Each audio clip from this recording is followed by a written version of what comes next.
So now I'm going to show you how to upload your own images in Canva and how to use your frames and your grids. So first of all, you want to come down to your uploads, and then here you can select to upload a file.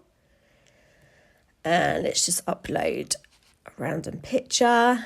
And there we go. You can see it populates here in your upload section. Now we want to find a frame to put this into. So if you click on elements, you can either scroll down until you reach frames, see all, and then you can just choose whichever kind of frame that you like. So I'm going to just choose a blob. Now here you can resize it. And then to add your picture in, go back to your uploads, select your picture, drag and drop it, and it goes straight into the frame for you. Or, let's just delete that, or you can tap on the picture and then slide it in.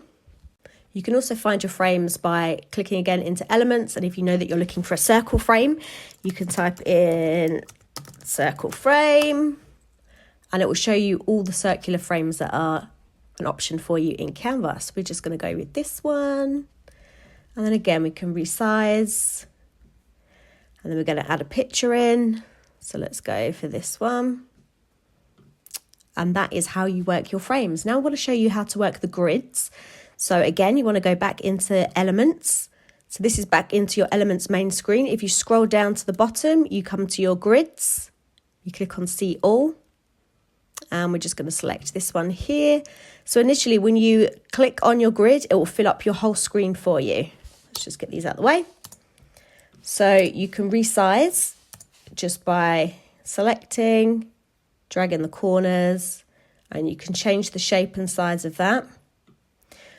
Once you're happy with your grid, you can come up to the top. You can change the spacing between the pictures.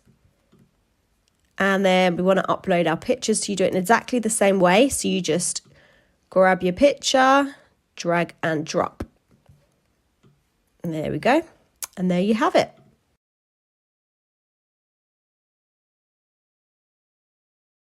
So now I'm going to just walk you through how to use editing tools in Canva.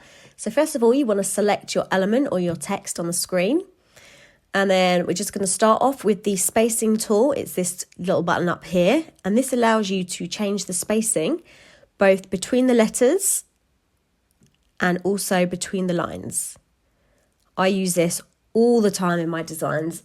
Depending on what fonts you're using, it's a really handy tool to have to kind of give a nice sophisticated look to some of your designs. So that's the spacing. Then the next one we're going to go to is the effects. If we come up to the left, you can see you've got the option to have none, a shadow, a lift, hollow, which basically gives you the outline of your text, the splice tool. And all of these options you can customize. You can change the thickness, you can change the offset, you can change the direction that it goes in, and also you can change the color too. So let's just go with a green so you can see it better. And then you also have outline with a filled in center. You've got echo, you've got glitch, which is kind of like a really bright one. And again, you can change the colors that you have here. Then you've got a kind of a neon glow, a background. So here we go. You can change the background to a different color. You can change how round the corners are. So it can be a straight square, or you can have the super rounded corners. The spread, this shows you how far out the background goes. And then the transparency, if you want to make it lighter. And then down at the bottom, you've got the shape tool. So if you select none, it will just be a straight line, or you can choose to curve your text, which will make it go round in a circle. And here you can change the size of the curve. So you can make your text a complete circle if you have enough, like this. Or if you wanted to kind of make it more of a wave, you would just take that down. You could make it curve up the way. So yeah, it's really up to you what you kind of want to achieve with that. But that is the effects tool. You can come up with some really cool designs with this. Then next we've got animate. So this allows you to animate any elements on your design. So I'm just going to start off by adding something else in because it'll be much easier for you to see what I'm actually doing. So if we click on this one and we decide to animate it, you can make it rise up, pan to the side, it could fade in, make it pop. So yeah, there's loads of different options. It's nice just to have a little play around and see what kind of works best for you. These work really well in stories to kind of grab attention.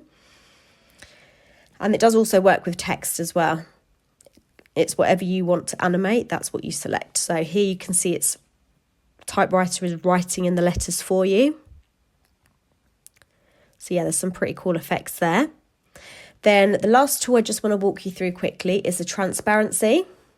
So if you come up here, this is the transparency feature, and you can see you've got a sliding bar.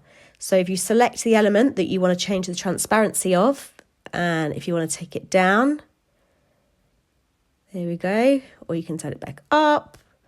Like for example, if you wanted to have your picture over the top of your text, obviously you wouldn't do this in a real design. So if you take the transparency down, you can see the text behind.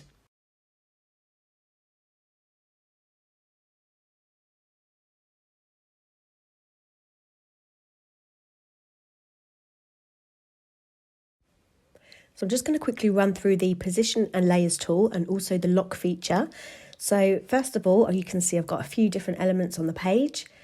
If we come up and select one, so if I select the image, at the moment it is unlocked, so you're free to move it around the design.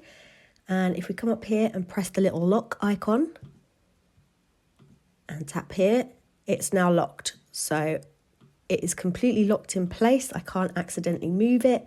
And the reason that you might want to use this is if you're working on quite a large project or you've got lots of different elements on your page and you don't want to accidentally move them out of place, you can lock things into place so that you can keep on editing and you won't ruin your design. So we're just going to come back and unlock that. So to unlock, you just tap the icon and then it's free to move again. And I just want to show you the position tool.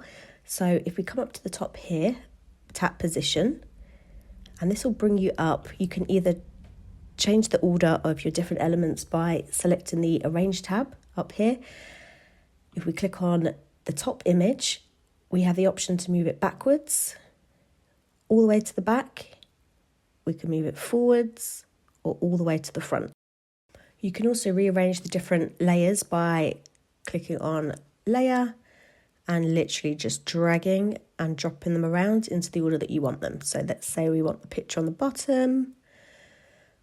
Then we've got the pattern over the top. We've got the text over the top. Let's just change the colour so we can actually see that text. And then we've got a little sticker icon. And the last thing I want to show you is just how to group all the different elements together at the same time. So say that you wanted to move this, you've got it all in place, it's looking beautiful. Let's just resize this. And then you just decide that you want to move the whole thing up to the top. Instead of moving everything separately one by one, what we can actually do is click out, drag your cursor over the whole lot of the elements, and then you can just drag it to where you want it.